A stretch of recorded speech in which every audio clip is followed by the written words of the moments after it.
Hello everyone. आज हम बात करेंगे कक्षा 12 के अध्याय 5 के बारे में, जीव विज्ञान में, जिसमें हम वंशागति और विविधता के सिद्धांत के बारे में पढ़ेंगे, जिसका ये पहला पार्ट है। इस पहले पार्ट में हम मेंडल के वंशागति के नियम, एक जीन की वंशागति, द्वितीय जीन की वंशागति, पनेट वर्ग और प्रभाविता का नियम, जो कि एक जीन की वंशागति से हम जो है वो सिद्ध करते हैं। ठीक है, तो सबसे पहले हम बात करेंगे आनुवांशिकी के बारे में कि आनुवांशिकी क्या होती है। तो आनुवांशिकी जो है वो वंशागति व विविधता का अध्ययन है। फिर बात यह आती है कि वंशागति क्या है। तो वंशागति लक्षणों का एक पीढ़ी से दूसरी पीढ़ी में स्थानांतरण होना। ठीक है, जैसे हम कहते हैं ना, वंशागत या वंशानुगत जो चीज़ होती है, यानी कि लक्षणों का एक पीढ़ी से दूसरी पीढ़ी में स्थानांतरण। फिर बात आती है विविधता क्या होती है।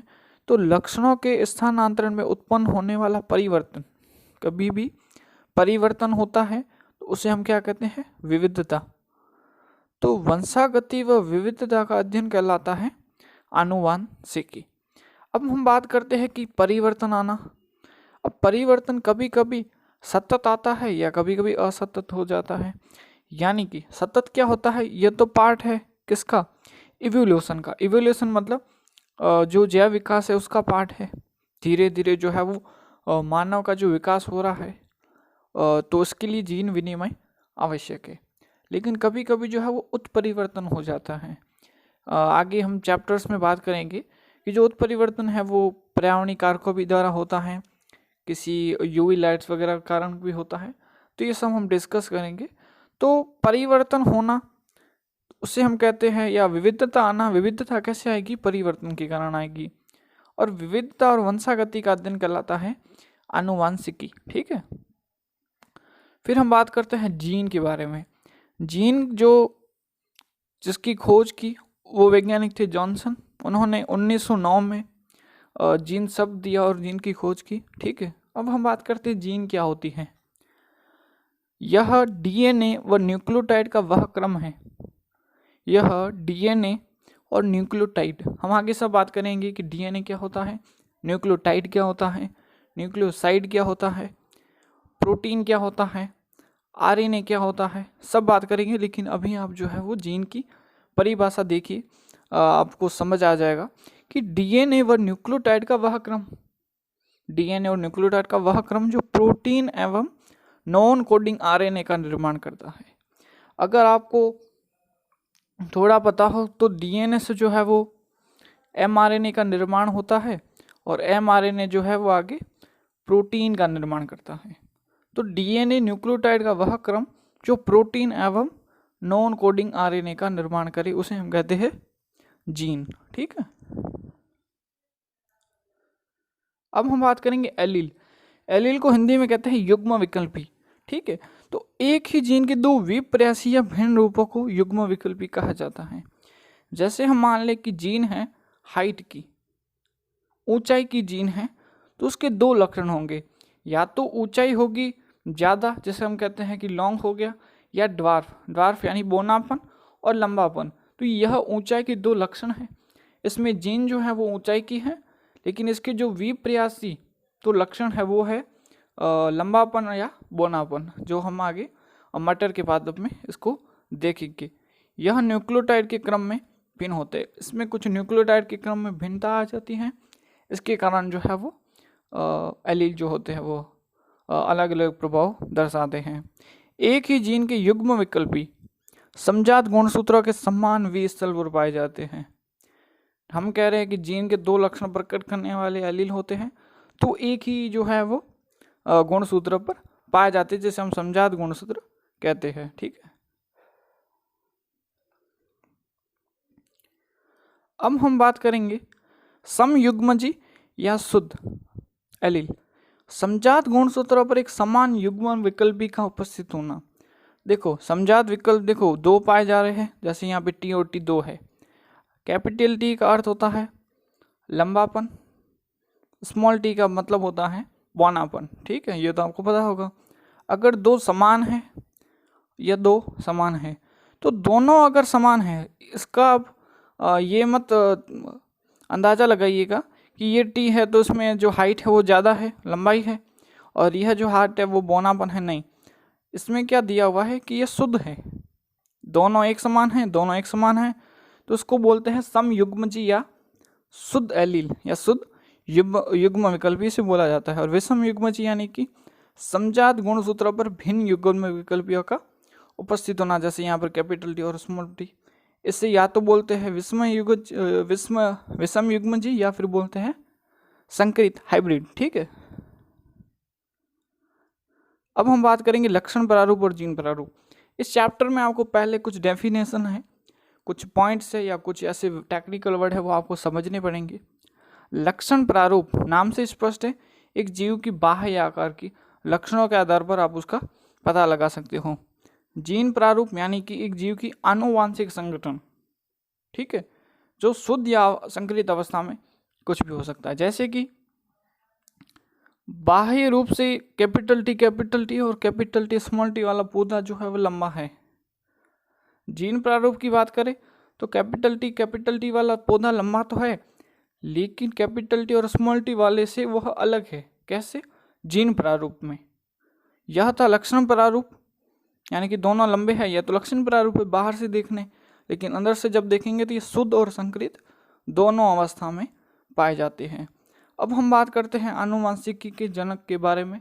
ठीक है, वो है ग्रिगार जॉर्ज मेंडल।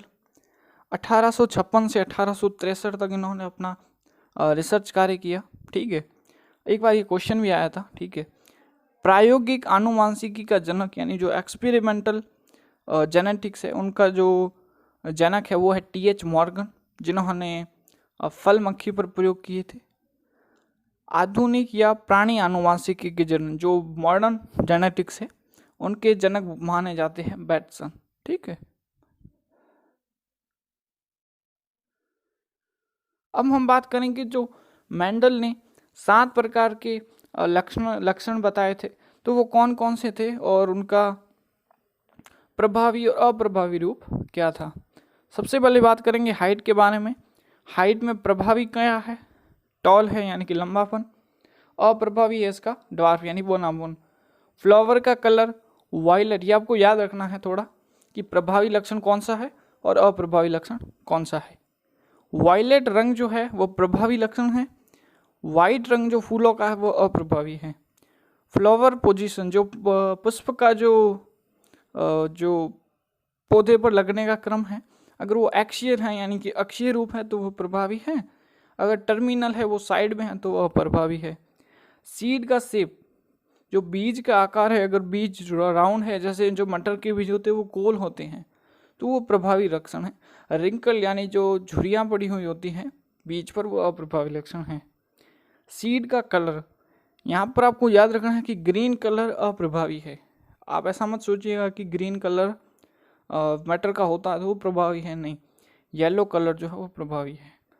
पोड का कलर, जो मटर की फली होती है उसका ग्रीन कलर प्रभावी है और जो येलो कलर है वो अप्रभावी है।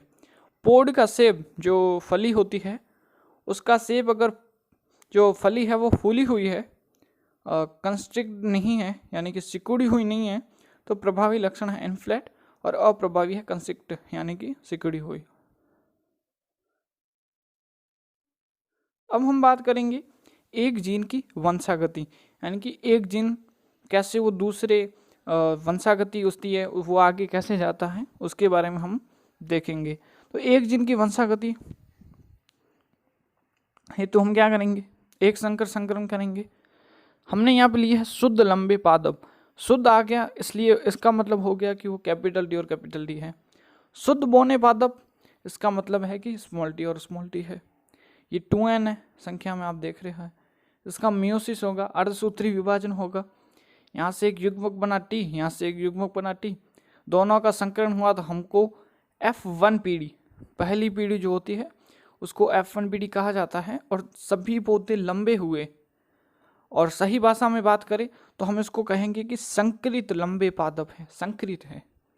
यहाँ पर जैसे ये शुद्ध लंबे पादप थे, ये संकरित लंबे है। लक्षण प्रारूप में सभी लंबे हैं, और जीन प्रारूप में हम देखेंगे कितना जीन प्रारूप इसका आता है, जिसको हम अनुपात के रूप में देखते हैं।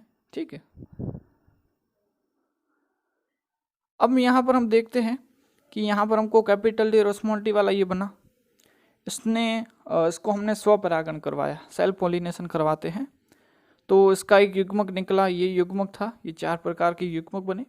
और युग्मक जब हमने ग्राफ बनाया तो हमको इस कैपिटल टी और इस कैपिटल सी ये बना, इस कैपिटल टी और स्मॉल टी से ये बना, इस स्मॉल टी और इस कैपिटल टी से ये बना, इस स्मॉल टी से और स्मॉल टी से ये बना, यह हो गई F2PD। ठीक है। अब हम अगर बात करें फिनोटाइप रेशियो की, फिनोटाइप मतलब होता है लक्षण प्रारूप। लक्षण प्रारूप की बात करें तो यह लंबा है, यह दोनों संकलित लंबे हैं, लेकिन लंबे तो 3 पादप हो गए, तो इसका अनुपात आ जाएगा 3:1। और अगर हम जीनोटाइप की बात करें, जीनोटाइप की, तो एक शुद्ध लंबा है तो 1:2, 2 संकलित लंबे हैं तो 2:1, और एक बोना है तो 1, तो 1:2:1 इसका जो है वो अनुपात आ जाएगा। जीनोटाइप यानी कि जीन प्रारूप, और फिनोटाइप यानी कि लक्षण प्रारूप। अब हम बात करेंगे प्रभाविता का नियम, जो कि एक जीन की वंशागति से ही दिया जाता है। कैसे? यह जो है कारक शब्द दिया हुआ है, जो मेंडल के कारण ही दिया हुआ है। उनको पहले पता नहीं था कि जो जीन क्या होता है वगैरह, इसलिए उन्होंने कारक दिया या फैक्टर जो है वो उन्होंने वर्ड दिया था। प्रभाविता का नियम, लक्षणों का नियंत्रण कारक द्वारा किया जाता है। लेकिन जब हमने पढ़ा था हमको पता है कि लक्षणों का जो नियंत्रण है वो कौन करता है? जीन करता है। ठीक है। जीन या कारक, कारक हमेशा जोड़े में उपस्थित होते हैं, जैसे हमने देखा। ठीक है। कैपिटल टी और स्मॉल टी जो 2 लक्षण थे वो साथ में उपस्थित होते हैं समजात गुणसूत्रों पर। संकरित अवस्था अथवा F1PD में जो पैतृक लक्षण अभिव्यक्त होता है वो प्रभावी कहलाता है। जैसे कि हमने देखा कि यहाँ पर जो था सभी पौधे लंबे थे, यानी कि जो कैपिटल टी था वह जो है वो प्रभावी लक्षण था, इसलिए जो पौधे हैं वो लंबे हो गए। तो यहाँ पर पौधे लंबे हो गए, इसलिए आप क्या बोलोगे कि जो कैपिटल टी है वो क्या है? प्रभावी लक्षण है। ठीक है। तो इसके लिए इसको प्रभाविता का नियम कहा जाता है। ठीक है। एक संकर संकरण की F2PD में 3:1 का लक्षण प्रारूप प्रभाविता को ही दर्शाता है। कैसे? जैसे हमने यहाँ पे देखा, ये प्रभाविता नहीं दर्शा रहा है कि 3 पौधे जो है वो टॉल है और एक ड्वार्फ है, तो यह प्रभाविता का नियम ही दर्शा रहा है कि प्रभाव किसका है? टॉल जीन है या जो लंबाई की जीन है उसका है। ठीक है। प्रभावी युग्म विकल्पी अथवा लक्षण शुद्ध अवस्था अथवा संकरित दोनों अवस्था में अभिव्यक्त होता है। देखो, इस 9 का कहने का मतलब ये है, अगर कैपिटल टी है या कैपिटल टी और स्मॉल टी है। अब पढ़ो, प्रभावी युग्म विकल्पी यानी कि कैपिटल टी जो है प्रभावी है, अथवा लक्षण शुद्ध अवस्था, ये शुद्ध अवस्था, या संकरित अवस्था, ये संकरित दोनों में जो है वो अभिव्यक्त होगा। यह पौधा भी लंबा होगा, यह पौधा भी लंबा होगा। तो जो प्रभावी लक्षण है वो चाहे शुद्ध हो चाहे अशुद्ध हो, वो दोनों में जो है वो प्रदर्शित होता है। और जो अप्रभावी युग्म विकल्पी हैं जैसे कैप स्मॉल टी है, ये खाली जो है वो शुद्ध अवस्था में ही अभिव्यक्त होगा। ठीक है। अब हम बात करते हैं कि प्रभावी लक्षण को हम पहचानेंगे कैसे।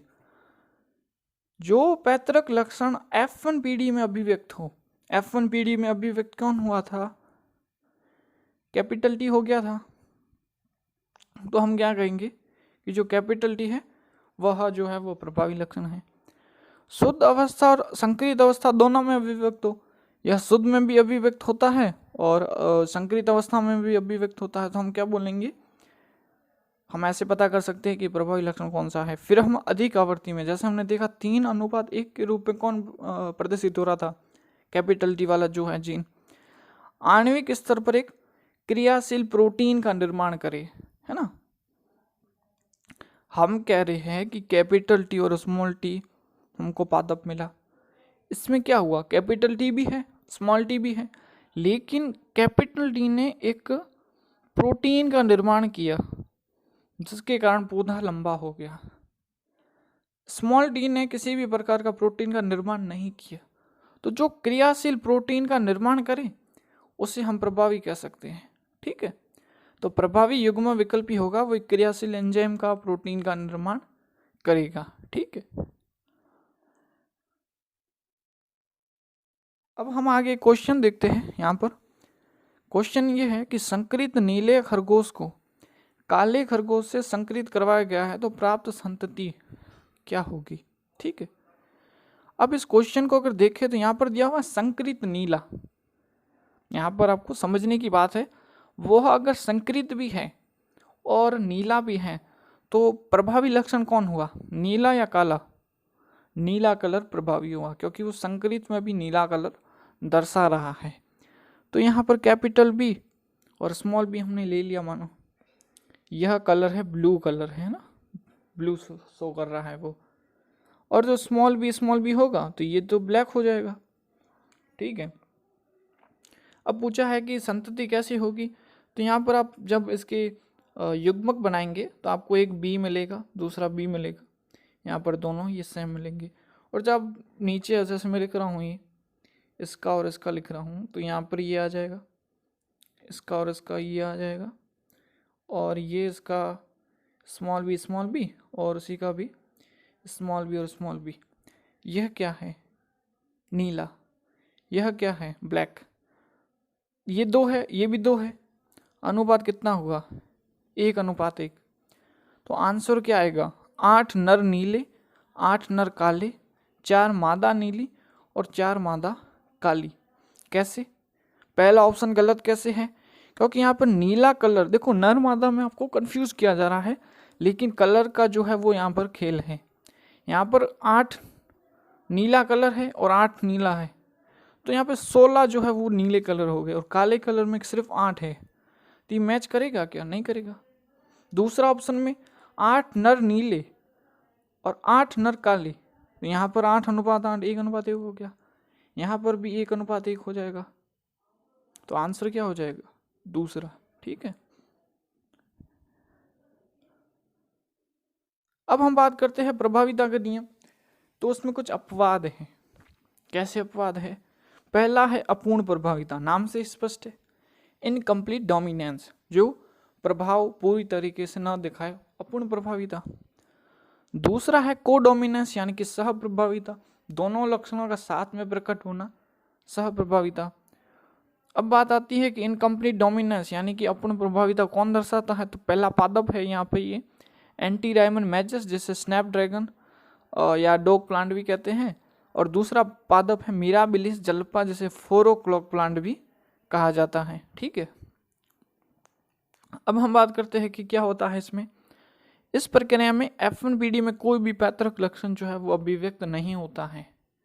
कैसे, देखते हैं हम आगे।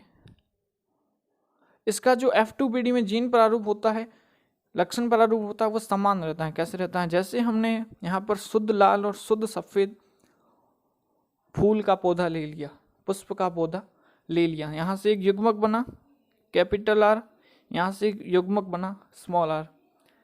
F1PD क्या है, ये आई।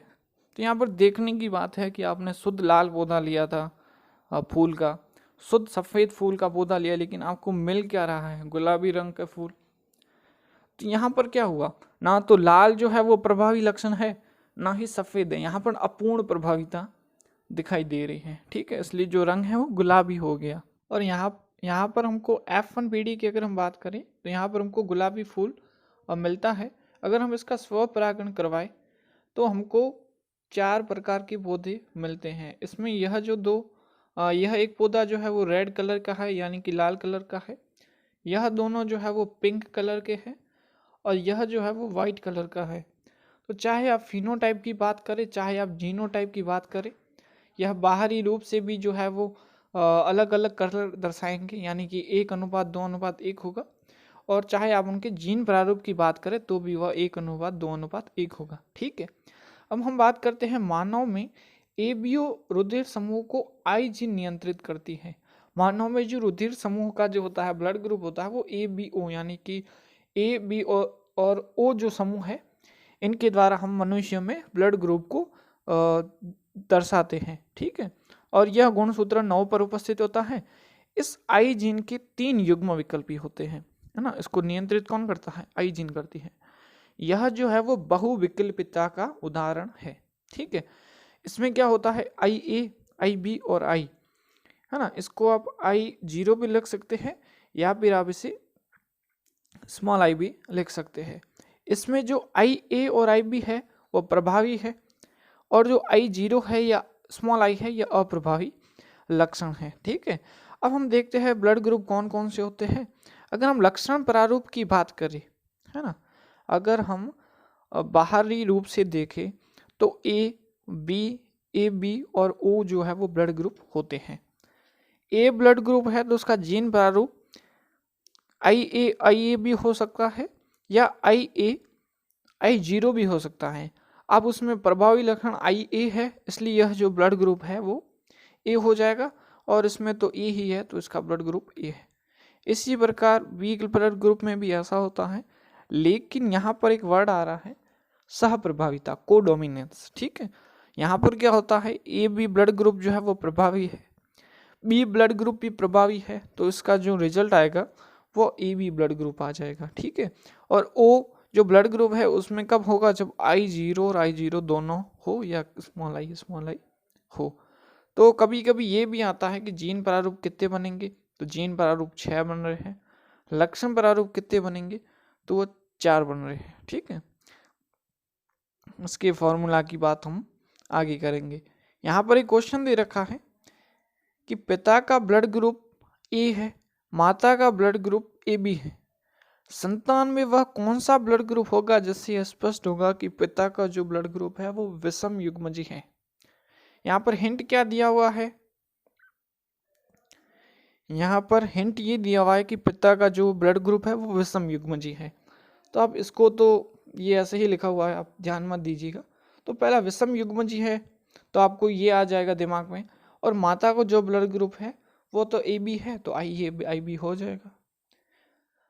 फिर IA और IA ये हो जाएगा ए ब्लड ग्रुप, IA और IB से AB, और ये हो जाएगा B, यानी कि B ब्लड ग्रुप से पता चलेगा कि पिता जो है उसका ब्लड ग्रुप तो A है लेकिन वो विषम युग्मजी है।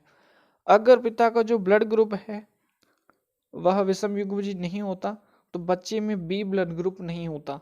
विषम युग्मजी है इसलिए हमको B से पता चलेगा कि जो पिता का जो ब्लड ग्रुप है वो विषम युग्मजी है। अब हम यहाँ पे एक नॉर्मल देख रहे हैं कि प्रभाविता क्या होती है। जैसे हमने कोई भी 2 पेरेंट ले लिए, उसको हमने संकरण करवा दिया तो हमको F1PD मिलेगी, ठीक है। और स्वपरागण करवाने पर उसका लक्षण प्रारूप कहो चाहे आप उसको जीन प्रारूप कहो, वह दोनों ही समान रहता है F2PD में। और अपूर्ण प्रभाविता में क्या होता है? अपूर्ण प्रभाविता में आपने 2 पेरेंट ले लिए लेकिन किसी भी प्रकार का अभिव्यक्ति नहीं होती है, ठीक है। और आगे जाकर आपको वापस क्या मिलता है? लक्षण प्रारूप, वो जीन प्रारूप जो है वो 1:2:1 मिलता है, ठीक है। सॉरी, यहाँ पर जो है वह लक्षण प्रारूप तो 3:1 होगा, लेकिन जीन प्रारूप जो है वह 1:2:1 होगा, ठीक है। यहाँ पर हम प्रभाविता की बात कर रहे हैं, यहाँ पर अपूर्ण प्रभाविता में जो है वो दोनों समान होंगे, ठीक है। Sorry for that. अब हम बात करते हैं टेस्ट क्रॉस के बारे में। टेस्ट क्रॉस क्या होता है? नाम से स्पष्ट है कि चेक करने के लिए किया गया क्रॉस या संकरण, ठीक है। तो इस क्रॉस के माध्यम से प्रभावी लक्षण का जीनी प्रारूप F2PD पर ज्ञात किया जाता है। टेस्ट क्रॉस में क्या किया जाता है? किसी भी प्रभावी जीनी प्रारूप को अप्रभावी जनक या पैतृक से संकरण करवाया जाता है। 2 केस होते हैं, या तो अगर वो शुद्ध होगा तो सभी प्रभावी निकलेंगे, जैसे हमने यहाँ पर कैपिटल D और कैपिटल T लिया है, उसका संकरण स्मॉल t से करवा रहे हैं, तो सारे जो पौधे होंगे वह कैपिटल D और स्मॉल t से संकरित होंगे, लेकिन वो सभी होंगे क्या? संकरित लंबे होंगे, ठीक है। और अगर हमने केस 2 देख रहे हैं तो यहाँ पर भी क्या होगा? आपको संकरित पौधे मिलेंगे, लेकिन मिलेंगे 1:1 में। यहाँ पर भी क्या होगा? आपको सभी पौधे जो है वो ऐसे ही मिलेंगे, ठीक है। एक संकर संकरण की F1PD का परीक्षण का अनुपात जो होता है वो आपको 1:1 ही मिलेगा। ठीक है, अब हम बात करते हैं पृथक्करण या युग्मक शुद्धता का नियम। इसे पृथक्करण का नियम भी कहते हैं और युग्मक शुद्धता का भी नियम कहते हैं। यह नियम क्या कहता है कि इस नियमानुसार युग्मक निर्माण के दौरान युग्म विकल्पी आपस में मिश्रित नहीं होते हैं। इस कारण दोनों पैतृक लक्षण F2PD में प्रकट होते हैं। जैसे हमने देखा कि कुछ लक्षण जो है वो F1PD में प्रदर्शित नहीं होते हैं। जैसे आपने देखा कि जो कैपिटल टी और स्मॉल टी था, जो कैपिटल टी और स्मॉल टी था, तो इसमें जो है वो कैपिटल टी प्रदर्शित हुआ था और पौधा जो था वो लंबा था, लेकिन जो स्मॉल टी है वो प्रदर्शित नहीं हुआ था। इसका मतलब यह नहीं हुआ कि स्मॉल टी का प्रभाव खत्म हो गया या स्मॉल टी गायब हो गया, ऐसा कुछ नहीं होता है। ठीक है, चूंकि युग्मक लक्षणों के लिए शुद्ध होता है, इस कारण इसी युग्मक सिद्धता का नियम कहते हैं। इस विरोध के भी कोई जो है वो अपवाद नहीं है, क्योंकि जो युग्मक जो होते हैं वो हमेशा ही शुद्ध रहते हैं। जैसे हमने देखा कि जो ये था, तो यह जो है वो आगे अगर इसका क्रॉस हम इसके साथ करवाए तो हमको एक पौधा जो है वो ये भी मिलेगा, तो ये पौधा जो है वो बोना होगा। तो इसका मतलब है कि यहाँ पर स्मॉल टी और स्मॉल टी मौजूद है और वो अपना प्रभाव भी दर्शा रहे हैं। बहुविकल्पिता की बात करें तो एक्स जीन जो होता है उसके 5 युग्म विकल्पी होते हैं। हेपेटोसाइट्स जो हमारी लीवर की सेल्स होती हैं, मियोसाइट्स, लघु बीजाणु, गुरु बीजाणु, भ्रूणपोष, ये सबके जो है युग्म विकल्पियों के बारे में दिखा रखा है। ठीक है, अब हम बात करते हैं कि इस प्रक्रिया के अनुसार एक जीन के 2 से अधिक युग्म विकल्पी पाए जाते हैं, जैसा कि हमने किस में देखा, एबीयू ब्लड ग्रुप में। ठीक है, तो हम कभी क्वेश्चन आ जाए कि जीन प्रारूप की संख्या क्या होगी, जैसे हमने देखा था कि एबीओ में जीन कितने प्रारूप कितने बन रहे थे, 6 बन रहे थे। यह फॉर्मूला है। ठीक है, आप इस फॉर्मूला में रखें, जैसे एन का मान अगर 3 रखते हैं तो 3 + 1/2, 3 और 1 4, 4 × 3 12, 12/2 6, तो जीन प्रारूप कितने बन जाएंगे, 6 बन जाएंगे। ठीक है, जो कि हमने देखा था। बहुविकल्पिता का अध्ययन जो है पॉपुलेशन या समष्टि में किया जाता है। कुछ लोगों पर जो है वो नहीं किया जा सकता, इसका परीक्षण किया तो जा सकता है, लेकिन हमको जो है वो वांछित परिणाम इसके नहीं मिलेंगे। अब हम बात करते हैं 2 जीन की वंशागति कि 2 जीन कैसे आगे पीढ़ी में जो है वो जाते हैं। जीन प्रारूप देखेंगे, युग्मक कैसे बनते हैं देखेंगे, और उसका क्रॉस या संकरण देखेंगे। अब यहाँ पर एक फॉर्मूला आता है 2n का फॉर्मूला, कैसे इसको अप्लाई करना है देखिएगा। ठीक है, यहाँ पर कैपिटल ए, स्मॉल बी और कैपिटल बी और कैपिटल बी दे रखा है। तो यहाँ पर जो है वो कोई विषम युग्मजी नहीं है। यहाँ पर विषम युग्मजी की संख्या कितनी है, 0 है। तो यहाँ का 2 का घात जो है वो 0 हो जाएगा और यहाँ पे 1 बन जाएगा। तो यहाँ का युग्मक जो है वो केवल ए बी बनेगा। यह जो है वो केवल युग्मक ज्ञात करने की संख्या है। जैसे यहाँ पर देखो विषम युग्मजी कौन है, देखो स्मॉल बी और स्मॉल बी को आप विषम युग्मजी नहीं कह सकते, यह सम युग्मजी है, दोनों समान है स्मॉल बी और स्मॉल बी। यहाँ पर डिफरेंस किसमें, इसमें है। तो 2 का जो घात 1 हो जाएगा तो 2 हो जाएगा, तो यहाँ पर जो है वो 2, यानी कि यह जो है ये युग्मक बनेंगे। यहाँ पर 4 युग्मक बन जाएंगे क्योंकि दोनों ही विषम युग्मजी अवस्था में है।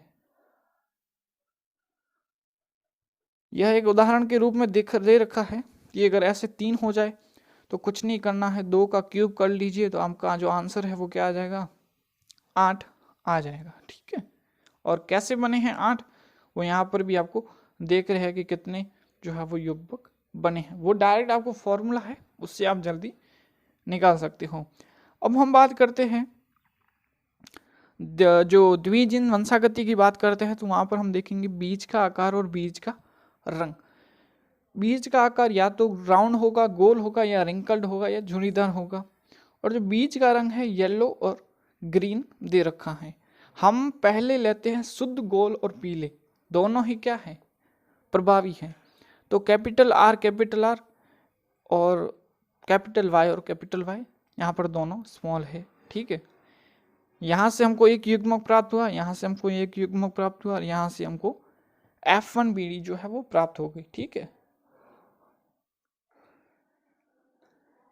ये क्या होंगे, सभी गोल व पीले होंगे, क्योंकि जो गोल और पीला है वो प्रभावी लक्षण है। लेकिन यहाँ पर आप लिख सकते हो कि संकरित गोल और पीले होंगे। ठीक है, इसमें कोई दो राय नहीं है। ठीक है, अब हमने पनेट वर्ग के बारे में नहीं बताया, जैसे हम पनेट वर्ग कहते हैं, तो पनेट वर्ग जो है वो यही है कि आप एक ऐसा टेबल बनाए और उसमें जो है वो युग्मकों को लिखे और एक संतति का निर्माण करें। ठीक है, तो यहाँ पर जो है हम यहाँ से कितने युग्मक बन रहे हैं उसको हमने इस साइड लिख लिया, और इससे जो बन रहे हैं उसको एक साइड लिख लिया, और फिर इसको इस टेबल के माध्यम से आप जो आपने नॉर्मली पढ़ा होगा तो वैसे हमने ये टेबल बना दी है। ठीक है, अब हमको याद क्या रखना है इसमें याद रखना है कि इसका लक्षण प्रारूप कितना होता है। ठीक है, नॉर्मली इसका जो लक्षण प्रारूप होता है वो होता है 9:3:3:1। आपको ऐसा ही याद रखना है, 9:3:3:1। ठीक है, 9 गोल और पीले, 9 गोल और 3 गोल हरे, 3 झुर्रीदार पीले और 1 झुर्रीदार हरा होगा। ठीक है, और जीन प्रारूप को आप कैसे याद रखोगे, इसको आप याद रखोगे 12 24 12 12 1, 12 24 12 12 1। तो आपको यह जो है वो जीन प्रारूप ऐसे याद रखना है। ठीक है, इसमें ये याद नहीं रखना कि कौन क्या है। ठीक है, जस्ट आपको याद रखना है। ठीक है, अब जीन प्रारूप की संख्या यानी कि यह 9 है, कितने हैं, 9 है ना, 12 24 12 12 1। ये कैसे पता चलेगा कि अगर हमको 3 दे दे, है ना, अगर हम तो अभी यहाँ पे बात कर रहे हैं कि capital R small R capital Y और स्मॉल वाई के बारे में, तो यहाँ पर तो 2 है, तो हमने यहाँ पे क्या कर दिया, 3 का स्क्वायर 2 कर दिया तो हमको 9 मिल गया, तो हमने रख लिया 9। अगर ऐसा 3 हो जाए जैसे ए बी और सी में था, वहाँ पर अगर आप 3 का क्यूब करेंगे तो आपको जो है वो 27 मिल जाएगा। तो ये जीन की संख्या के लिए लाभदायक है निकालने के लिए। अब हम बात करते हैं कि द्विसंकर संकरण की F2PD में जो हमने संकरण करवाया ऊपर टेबल में, उससे हमको कुछ डाटा प्राप्त होता है, वो थोड़ा आप याद रखें। कितने पैतृक लक्षण, है ना, कितने जो थे वो पैतृक लक्षण का थे, 16 थे। ये देखो आपस, यह 4 है, यह भी 4 है, तो ये टोटल कितना हो गया, 16 हो गया। अब इसमें पैतृक लक्षण क्या थे, पैतृक लक्षण हमने लिए थे गोल पीले बीज लिए थे और झुर्रीदार और हरे बीज लिए थे, तो ये 9 और 1 कितना हो गया, 10 हो गया। तो यहाँ पर पैतृक लक्षण का अनुपात कितना आ जाएगा, 10/16। पैतृक जीन प्रारूप का, यानी कि जो हमने पैतृक का जीन प्रारूप लिया था, पैतृक हमने लिए थे, पैतृक का जीन प्रारूप लिया था, उसमें हमको 2 ही मिलेंगे, है ना, यहाँ पर आप देख लेना, यहाँ पर आपको 2 मिलेंगे। ठीक है, और पैतृक का जो जीन प्रारूप होगा वो 2/16 आएगा। नॉन पेरेंटल लक्षण प्रारूप का अनुपात, यानी कि जो पैतृक नहीं है उनका लक्षण प्रारूप, यहाँ पर आप देखो 9, यह तो हो गया पैतृक, और ये जो 6 बचे हैं 3 और 3। ठीक है, तो यहाँ पर आपका आ जाएगा 6/16, और उसी प्रकार से आप इसको भी देख सकते हैं कि दोनों लक्षणों के लिए संकरित पादप, देखो इसका भी अब बता देता हूँ थोड़ा। दोनों लक्षणों के लिए संकरित पादप आपको एक यहाँ पर मिलेगा। ठीक है, यह भी नहीं है शायद, ये वाला है, देखो capital R small R capital Y small Y, एक ये वाला है, एक ये है और एक ये है, जिसमें एक कैपिटल है दूसरा स्मॉल है, एक कैपिटल है दूसरा स्मॉल है, तो ये 4 हो गए, है ना। तो इसका जो आंसर है 4/16। उसी प्रकार आप ये भी देख लेना। ठीक है, आपको जो है वो पता लग जाएगा। फिर यहाँ पर क्या किया हुआ है, एक द्विसंकरित गोल और लंबे पादप को झुर्रीदार बौने पादप से संकरण करवाया गया है। देखो द्विसंकरित है, ठीक है, गोल और लंबा, गोल है, अब संकरित बोला है तो गोल और लंबा ये हो गया संकरित में। झुर्रीदार और बौना, इसके लिए तो हमको सब स्मॉल ही लेने पड़ेंगे। ठीक है, इससे ये युग्मक बन गए और इससे एक युग्मक बनेगा, वो बनेगा स्मॉल टी और स्मॉल आर और स्मॉल टी, इससे हमको ये प्राप्त हो गया। तो यह भी क्या है, टेस्ट क्रॉस है, किसका? द्विसंकर संकरण का। ठीक है, वैसे टेस्ट क्रॉस ज़्यादा काम नहीं आता है, आपको टेस्ट क्रॉस में इतना ही याद रखना है कि अनुपात जो है वो 1:1 होगा, जैसे कि हमने एक संकर संकरण में पढ़ा। और द्विसंकरण संकर में जो है उसका अनुपात जो है वो 1:1:4 बार 1 हो जाएगा। ठीक है, यहाँ पर दे रखा है। और इसकी मुख्य बात यह है कि यह जो है वो पैतृक का जो संकरण है वो अप्रभावी पीढ़ी से करवाया जाता है, जैसा कि आप यहाँ पर देख रहे हैं। यह अप्रभावी पीढ़ी है जो कि हमने द्विसंकर संकरण में ली थी, झुरीदार व बौने पादप। ठीक है, अब यहाँ पर लिखा हुआ है कि एक व्यक्ति 3 जीन ABC के लिए विषम युग्मजी है। विषम युग्मजी मतलब यह है। ठीक है, यहाँ पर दे रखा है विषम युग्मजी। अब पूछा है कि उसके शुक्राणुओं में ABC जीन प्रारूप हो, है ना। तो हमने वो फॉर्मूला देखा था जिसमें हमारे कितने युग्म बनने थे, 8 बन रहे थे। 8 में से एक ही तो होगा जिसके पास A और B और C तीनों कैपिटल होंगे, तो उसकी प्रायिकता क्या होगी? 1/8। तो यही क्वेश्चन था, आंसर ये हो जाएगा। ठीक है, अब क्वेश्चन आता है एक स्वपरागण दर्शाने वाले त्रिसंकरित पादप क्या बनाएगा? त्रिसंकरित पादप है, जैसा कि इसका उदाहरण ये ले लो, मान लो ये त्रिसंकरित पादप का उदाहरण है, तो उसकी युग्मक कितने बनेंगे? 8, 2 की घात 3, डायरेक्ट निकाल लिया 8। और जब हम इसका पुनेट वर्ग बनाएंगे तो इसके युग्मनज कितने बनेंगे? 8 × 8 64, यानी कि जो 64 है वो इसके जो है वो युग्मनज बन जाएंगे। तो इसका आंसर जो है ये हो जाएगा। ठीक है, अब हम बात करते हैं स्वतंत्र अपव्यूहन का नियम। यह नियम द्विसंकर संकरण पर आधारित है। इस नियमानुसार संकलित अवस्था में दोनों जीन एक दूसरे को प्रभावित नहीं करते हैं, वह स्वतंत्र रूप से पुनर्योजन दर्शाते हैं। इस नियम का जो मुख्य अपवाद है वह सहलग्नता है। सहलग्नता जो नाम है वो TH मॉर्गन ने और विस्तृत अध्ययन बैटसन ने किया। मॉर्गन ने प्रयोग फल मक्खी या ड्रोसोफिला पर किया। गुणसूत्रों की संख्या जो है हमको 8 थी, किसमें? फल मक्खी में। ठीक है, फल मक्खी के चयन का कारण यह था कृत्रिम माध्यम पर आसानी से संवर्धन हो सकती है। फल मक्खी जीवन चक्र 2 हफ्ते में पूर्ण हो सकता है। एक मैथुन से कई संततियां प्राप्त हो सकती हैं। लैंगिक द्विरूपता, यानी कि हम आसानी से उसको बिना माइक्रोस्कोप के पहचान सकते हैं कि यह जो है वो मादा मक्खी है और यह जो है वो नर मक्खी है। ठीक है, तो आनुवांशिक लक्षणों को लो पावर माइक्रोस्कोप द्वारा देखने के कारण जो है, अगर क्वेश्चन आ जाए कि जो फल मक्खी को ही जो है वो क्यों TH मॉर्गन या बैटसन ने अध्ययन के लिए क्यों लिया, तो ये कारण आप बता सकते हैं। लेकिन ठीक है, फिर हम नेक्स्ट वीडियो में हम बात करेंगे सहलग्नता क्या होती है और इसके आगे के टॉपिक के बारे में। तो आई होप ये वीडियो आपको पसंद आई होगी, and thank you for watching this video, and if you have any doubt you can ask me in the comment section. Thank you, have a nice day.